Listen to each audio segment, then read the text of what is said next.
warahmatullahi wabarakatuh. Waalaikumsalam warahmatullahi wabarakatuh. Alhamdulillahilladzi arsala rasulahu bil huda wa dinil haq lidzirahu 'alal dini kulli wa kafa billahi syahida. Amma ba'du. Sebelumnya yang saya hormati Ibu Dewi Maria Muniti-Nyarsi, Sarjana Ekonomi Industri Manajemen serta kawan-kawan sekalian. Jadi adanya kami di sini akan mempresentasikan hasil kerja kelompok kami. Nah, sebelumnya perkenalkan, nama saya Fiyadi Muhyiddin dengan NPM 046 dan rekan saya Octaviana Ramadhani dan NPM 01058. Saya Alfitra Dewi Letiarindun dengan NPM 01056.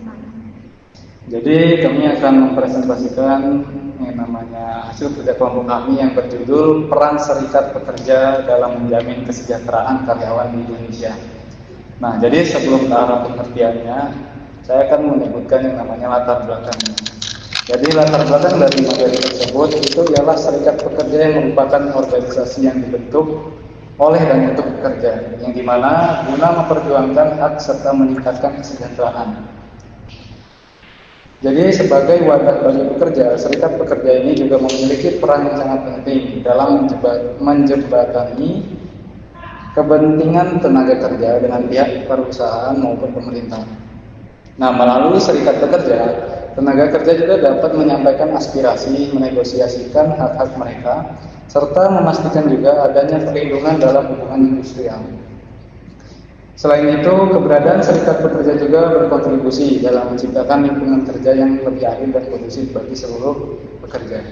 Nah, selanjutnya ini pengertian serikat pekerja, yang dimana pengertian tersebut itu ialah serikat ini merupakan organisasi yang dibentuk oleh pekerja, baik di dalam maupun di luar perusahaan, yang dimana bertujuan untuk memperjuangkan hak-hak mereka serta meningkatkan kesejahteraan anggotanya. Nah, menurut Undang-Undang Nomor 21 Tahun 2000 tentang yang namanya serikat pekerja ataupun serikat buruh, jadi serikat pekerja itu ialah organisasi yang bersifat independen ataupun terbuka, bisa disebut juga demokratis dan bertanggung jawab dalam yang namanya membela kepentingan pekerja. Nah, selanjutnya akan dibacakan oleh rekan saya. Selanjutnya ada peran serikat pekerja dalam menjamin kesejahteraan karyawan. Yang pertama ada menjamin perlindungan hak-hak para pekerja. Jadi serikat pekerja itu melindungi hak-hak dasar karyawan soal upah, jam kerja, gaji, dan keselamatan kerja serta cuti kerja.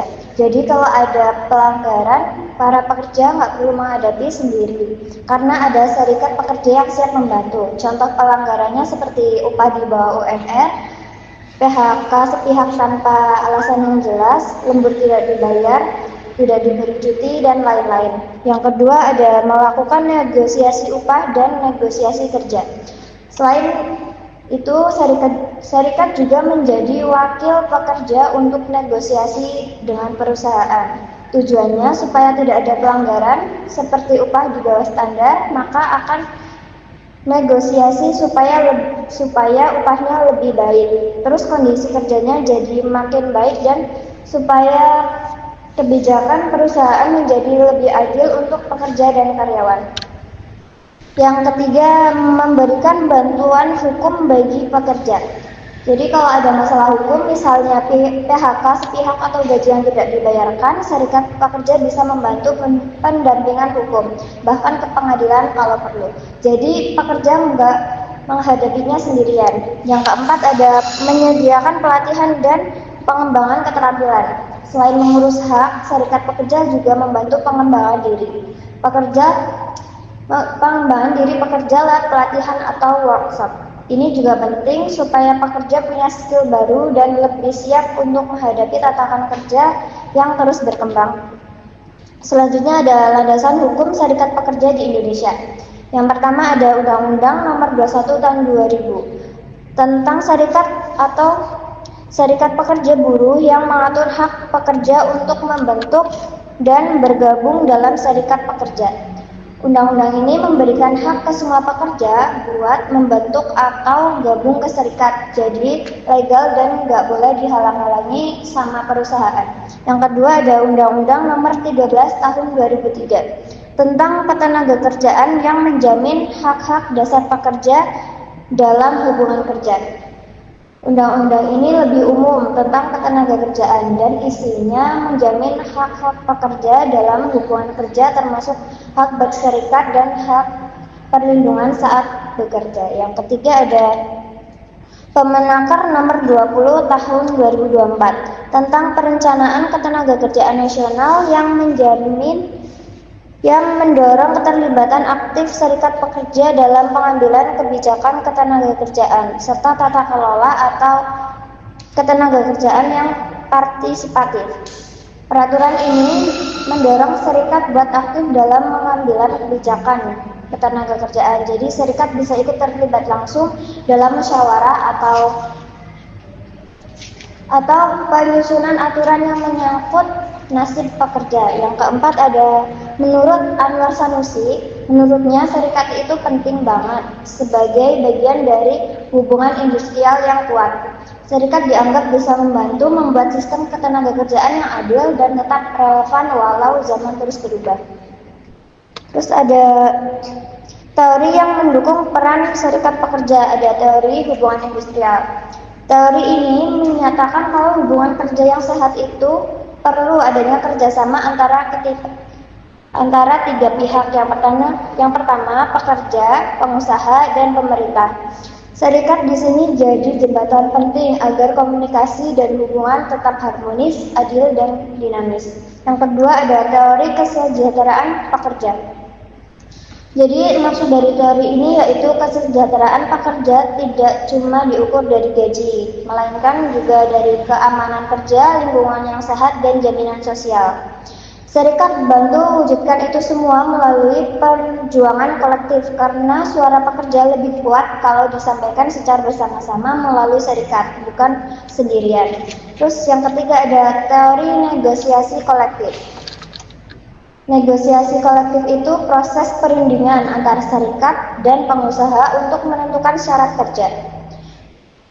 Negosiasi kolektif itu sangat penting karena mempunyai kekuatan yang lebih saat menyampaikan tuntutan atau usulan ke perusahaan. Kalau pekerjanya sendirian, suara mereka tidak bisa saja diabaikan. Tapi kalau lewat serikat, suaranya menjadi wakil banyak orang dan perusahaan akan memperhatikannya. Intinya negosiasi kolektif itu kunci agar kesepakatan kerja adil, transparan, dan setara. Lanjut.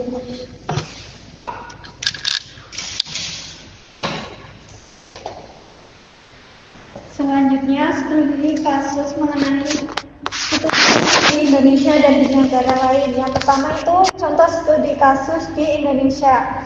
Yang pertama perjuangan kenaikan upah minimum. Pada tahun 2023, serikat pekerja seperti KSPI aktif menggelar aksi untuk menuntut kenaikan upah yang layak sesuai kebutuhan. Yang kedua ada PHK massal di PT Seritek pada tahun 2021. Serikat pekerja menolak PHK yang dianggap tidak transparan dan merugikan karyawan. Kemudian karyawan menuntut negosiasi pesangon dan perlindungan hak pekerja. Yang ketiga ada penolakan sistem outsourcing yang mengurangi hak-hak pekerja dan berhasil mendorong perusahaan memberikan status karyawan. Yang keempat, diskriminasi terhadap anggota serikat. Beberapa perusahaan di Indonesia menerapkan union busting seperti diskriminasi promosi dan pemutusan kontrak kerja terhadap anggota serikat. Jadi serikat pekerja melaporkan kasus ini dan kemudian mendapatkan mediasi dari pemerintah. Selanjutnya contoh studi kasus di negara lain, yaitu di Jerman. Serikat pekerja ikut duduk di Dewan Pengawas Perusahaan atau CO Determination sehingga terlibat dalam pengambilan keputusan strategis di perusahaan. Selanjutnya ada di Amerika Serikat, yaitu aksi mogok besar seperti di General Motors. Ini berhasil menekan perusahaan memenuhi tuntutan buruh. Yang ketiga ada di Korea Selatan. Serikat Pekerja perusahaan Samsung pertama kalinya melakukan mogok dan akhirnya mendapat pengakuan dari perusahaan. Yang selanjutnya di Swedia. Hubungan industrial harmonis dengan kesepakatan nasional sehingga jarang terjadi aksi mogok kerja. Jadi, serikat pekerja di berbagai negara berperan penting dalam memperjuangkan hak-hak dan kesejahteraan buruh. Namun, kekuatan dan efektivitasnya sangat dipengaruhi oleh dukungan hukum, budaya, hubungan industrial, serta sikap perusahaan terhadap hak-hak buruh. Yang selanjutnya ada pelatihan dan pengembangan karyawan. Pelatihan dan pengembangan karyawan itu merupakan proses untuk meningkatkan keterampilan, pengetahuan, dan kompetensi pegawai agar lebih efektif dalam menjalankan tugasnya dan siap menghadapi berbagai perubahan bisnis. Kemudian, tantangan dan solusi serikat pekerja, yaitu yang pertama, kurangnya kesadaran pekerja terhadap pentingnya serikat pekerja. Yang kedua, adanya tekanan dari perusahaan terhadap aktivitas serikat pekerja. Yang ketiga, ada regulasi yang kurang mendukung. Untuk solusinya, yang pertama itu meningkatkan edukasi dan kesadaran pekerja tentang pentingnya serikat pekerja. Yang kedua itu meningkatkan perlindungan hukum bagi serikat pekerja. Yang ketiga itu mendorong kolaborasi antara pemerintah, pengusaha, dan serikat pekerja. Nah, jadi untuk terakhir itu adalah kesimpulan. Untuk kesimpulan yang pertama, jadi serikat pekerja itu ialah organisasi yang independen yang dibentuk oleh dan untuk pekerja, yang dimana guna memperjuangkan yang namanya sebuah hak dan meningkatkan kesejahteraan dan memberi perlindungan dan kebijakan yang merugikan. Di Indonesia keberadaan dijamin oleh Undang-Undang Nomor 21 Tahun 2000 dan Undang-Undang Nomor 13 Tahun 2003, serta diperkuat dengan yang namanya kebijakan teknis seperti Permenaker Nomor 20 Tahun 2024. Nah, untuk kesimpulan yang kedua, ini menurut Anwar Sanusi, yang dimana serikat pekerja juga itu berperan sebagai mitra strategis dalam pembangunan ketenaga kerjaan yang adil dan inklusif. Jadi fungsi utamanya itu mencakup advokasi, penyampaian aspirasi, dan menciptakan hubungan kerja yang seimbang.